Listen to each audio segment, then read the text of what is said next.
Chris Mad Dog Russo. You can hear him on Sirius XM, channel 82, and also you can see him on High Heat MLB Network. Mad Dog Unleashed every weekday at 3 Eastern. And starting this Monday, Super Bowl trivia is back.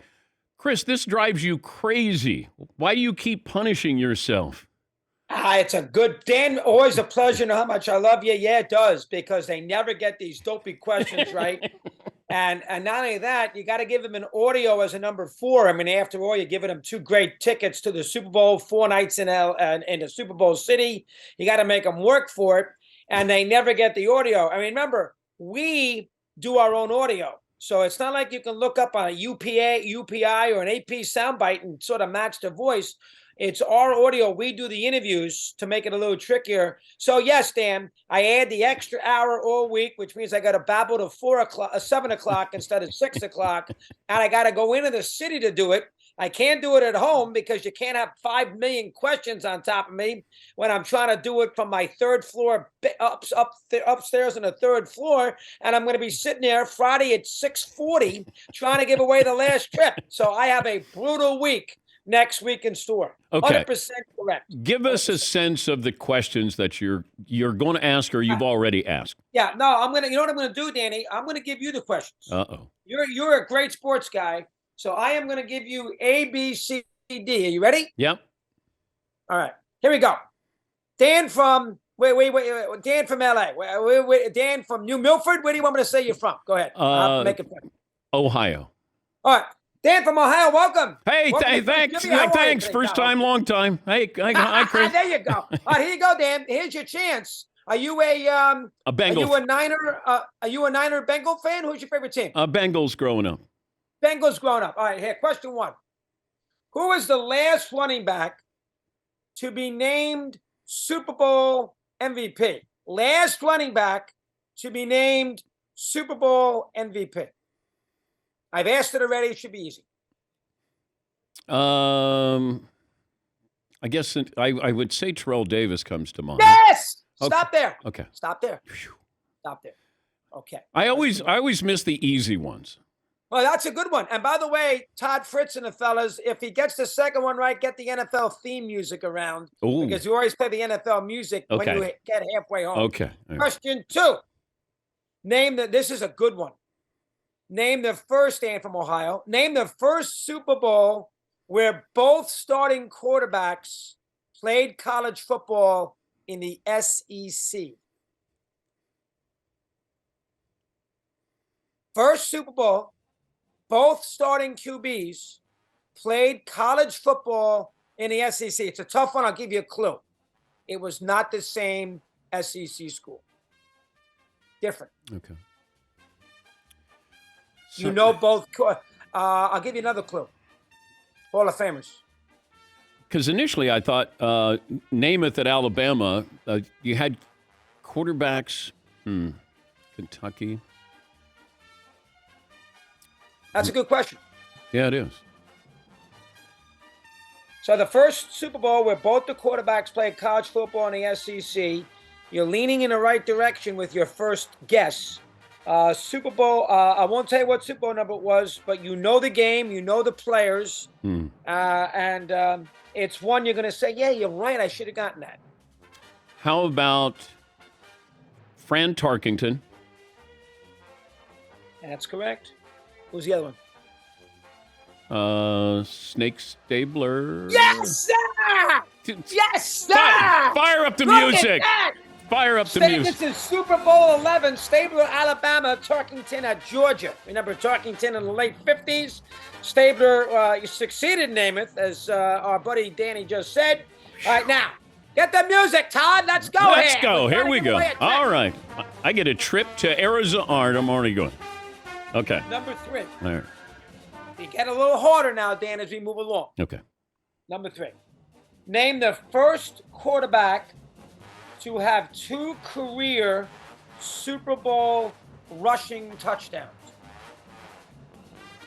First QB to have 2 career Super Bowl rushing touchdowns. So that obviously means it's a quarterback who played in multiple Super Bowls. Feels like Dan from Ohio. Brady always Got had the the first two. quarterback sneaks. Uh,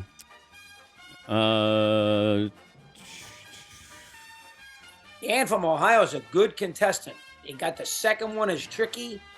First one isn't easy. Haven't asked it that much. And here he is. He's halfway home. The first quarterback to have 2 career Super Bowl rushing touchdowns. Dan from Ohio. That is who? it's not Jim McMahon. See, Dan's smart. He did a little homework. He's not calling on a cell phone driving around Cincinnati. No, you can see my hands are up. You can see that I have no help. You don't hear him pressing the computer buttons. But you have members who do that. Like you have Oh, listeners. it drives me crazy. Yes, it drives the marquee crazy when they're pressing the computer buttons and they make me ask the question for the 9 millionth time. You are doing it at the top of your head. That's what a good football trivia person does. First quarterback, Daniel, 2 Super Bowl rushing touchdowns. You know him. Joe Montana. Yes! Damn. Yes! Ah! Wow! That is pretty damn good. Holy smoke. And I gave you nothing. I gave you nothing. I didn't get a hint on that one. You didn't. I kept thinking, Elway or McMahon and What made you guess that one? Montana. I thought you might say because it was the Bengals. It was against the Bengals, and I didn't. First one. Yeah, I didn't know if we had just talked about that game with the Bengals and Montana. All right, so now this is the audio one. I don't have. Do we have the audio? Do we have an audio in? I don't know if he's got the audios ready, Todd. Somebody's got to tell me if he's got an audio ready for you. I never thought Dan would get to number 4. No, we don't. So the fact that we don't have an audio. audio. Don't have one ready. Okay, so that is the sample size of what you do. Now, here is the key for the audio. Without giving too much away, you got to look for a theme. So the audience has to think, okay, what is this jerk going to come up with this year with the theme? The game is in Glendale. You don't know who the participants in until Monday, so I can't play along there. The number, was it Super Bowl 57, Dan? I think it's 57, is it not? Yeah. So maybe you come up with the number 57. So I know what the theme is. I'm not going to tell you because then it gives it away, and then I won't be able to last if I need content. Mm-hmm. But you get the idea. And then you got to come up with the guys to discuss the Super Bowl and then have them figure out who it might be. But the fact that you got 3 is a tremendous job. Make them tougher next year, Mad Dog, okay? Well, the first one, it's okay.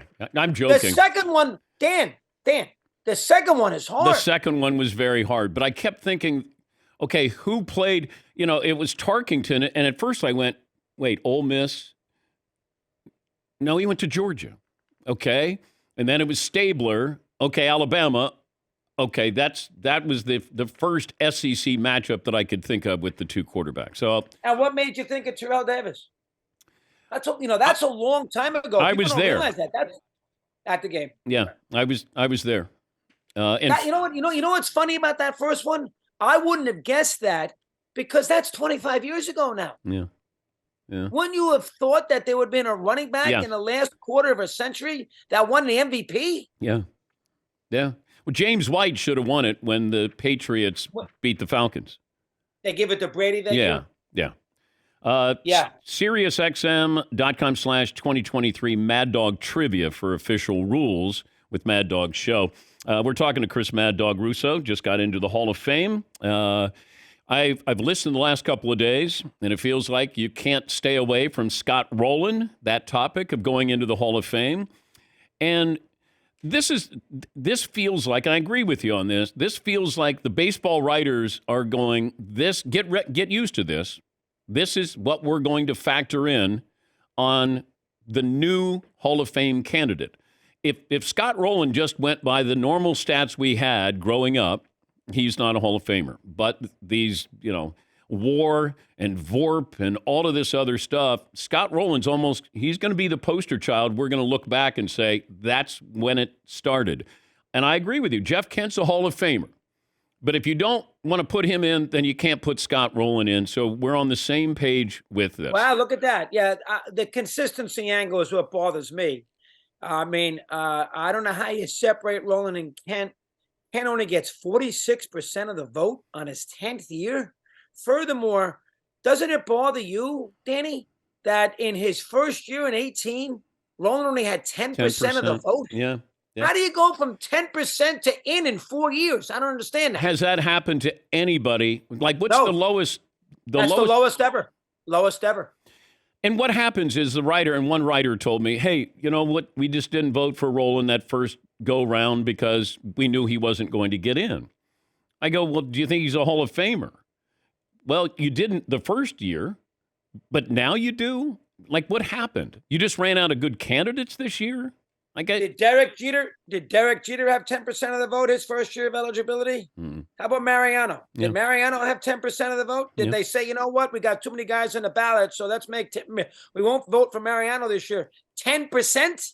I can see if Rowland had 40, 50%. All right, he made a jump. That's been done. But Chris, let me ask you this. What if I said you can either look at all the stats or you can't look at any stats?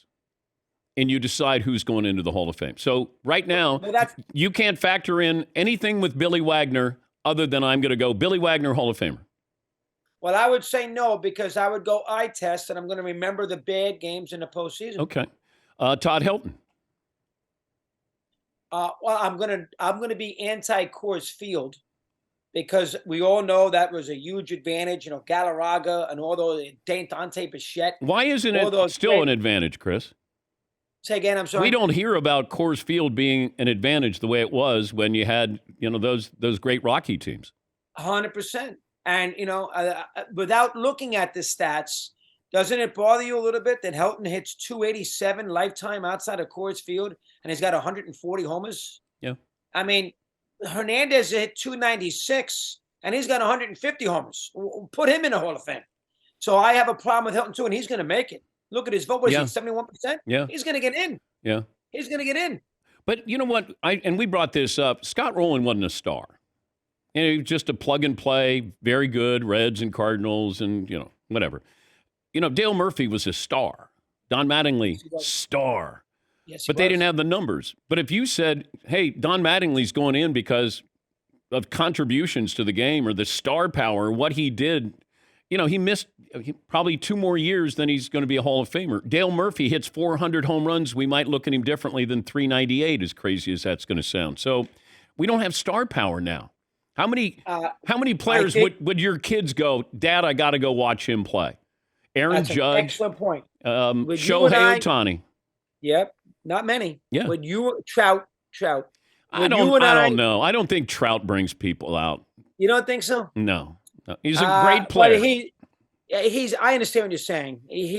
But here's basically what you're saying is, did Scott Rowland ever sell a ticket? Yeah. Did my child, who's a good baseball fan, did he say, hey, Dad, Rowland's in town. Can we go to a Met game at Citi Field to see Scott Rowland play? And the answer is absolutely not. And you know what the problem with the Hall of Fame, Dan, is? It's become the Hall of Fame of the very good. It's not, when you and I grew up, it's not the Hall of Fame of the great or the immortal. Bryce Harper, personality. Bryce Harper has star power there. Yes, he does. And maybe that's not fair, but I've maintained for a while now, if you have the Hall of Fame and you think of it as penthouse, 3rd floor, 2nd floor, 1st floor, then I don't think we're as offended. If Scott Rowland is in the 1st floor, and Babe and all the other legends are at the penthouse, and then maybe on the 3rd floor you have certain guys, 2nd floor. So you got in your 1st floor when you go to Cooperstown. Scott Rowland's over here, and whatever other guys, Bruce Suter's over here. It's not the same. You're in the building, but it's not the same. Does that take away a little bit of the, well, he's no Babe Ruth or he's no Hank Aaron? Because I think that's what bothers us. Like, they're going to be included in that Hall of Fame class, and they're guys who shouldn't be. Yeah, you and I are on the exact same page. Rowland's a very, very good player. And I like this statistic that I used this week. How many balls do you think we're hit the rolling? They bring up the defense and the 7 Gold Gloves. How many balls during the course of a week, let's say he played 6 games, that he makes a play on that no other third baseman in the sport makes a play on? If you're going to tell me 3, that's a lot, because lots of times he doesn't get a ball hit to him the whole game. So if you're going to tell me in 6 games, every other game, he makes a play at third base that not another third baseman in the world can make a play on, let's say I'd be fair to you and I'll give you 3. How many at-bats does he have during the week? 6 games, somewhere between 24 and 28 at-bats. So he's got 24 to 26 at-bats, say, and he gets 3 balls hit to you. Would you rather have the guy that can make maybe the 3 plays ground balls, or would you rather have the who's better there, or would you rather have the guy who's the better offensive player who's got 23 more chances to get up to the plate to get a big hit? I'd rather have the offense myself. Would you? Wouldn't you rather have the offense? In today's game, absolutely. And that's where Kent lines in. All right, we understand. He's not as good as Roland defensively. He's got more homers. He's got more RBIs. He's got more runs scored. He's got 10 points better batting average, and he won an MVP. Yeah. Which Roland never did. And a tougher ballpark to hit in, too. Very good point. I was just going to bring that up.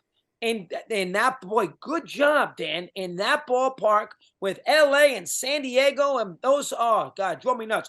I tell you right now, it's funny. The writers think they are changing the way here, but the only people that are annoying are the old guys. My 20-year-old doesn't care if Scott Rowland's in the Hall of Fame. The 50-year-old does. I know.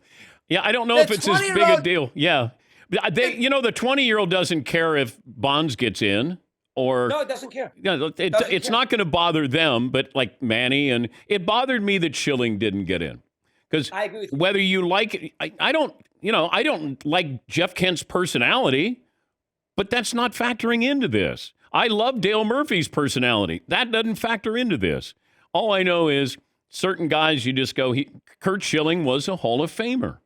Absolutely was. 11-2 in the postseason. I'll tell you somebody else that I've done a lot on that I think is a Hall of Famer that you may have heard me say it, that I am shocked he's not in. How was Steve Garvey? We brought it up. We did 30 minutes on him 2 days ago.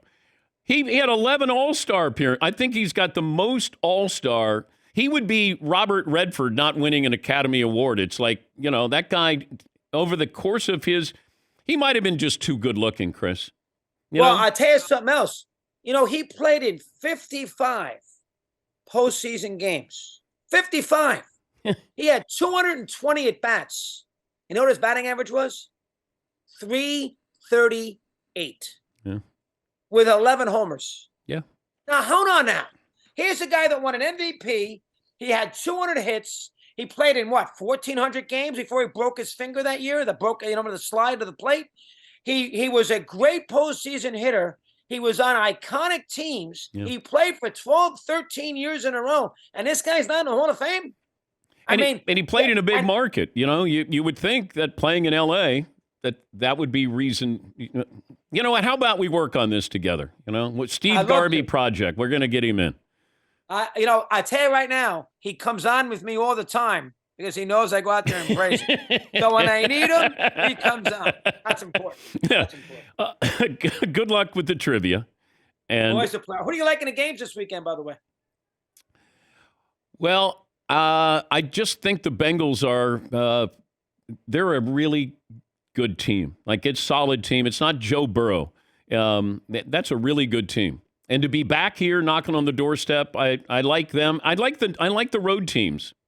I like the Niners. It feels like that's the, by the way, other game. Nobody talks about that game. Everybody talking about Mahomes versus Burrow. And that might be a better game, Niners versus the Eagles, as far as... You're not worried about Purdy on the road? I am. But this is where I rely on Kyle Shanahan. He's got to coach him up. All he has to do is play average. Dak Prescott played below average, and that's why they lost. If he plays average, they win that game. I agree with you. But if You and I are on the same page all day. who Yeah, would I have agree. thought? Who would have thought? You and I spent 15 minutes together, and we're thinking along the same oh ways my today. God, what happened to Good my job. career? What's going on here? That's a good point. You better double check where you're going if you're agreeing with me for crying out loud. Dan and the dog. Yeah, that'll be great. You don't need Mike Francesa. I got you. Yes. What have I got you for? Yes. You got all kinds of friends. Stephen A. Smith. You don't need anybody. You got enough. Always a pleasure. You're the best. Thank you, Chris. Good to The talk to trivia you. will be fun. I'll Thanks be for listening. plugging it. Thank you, buddy. Chris Mad Dog Russo.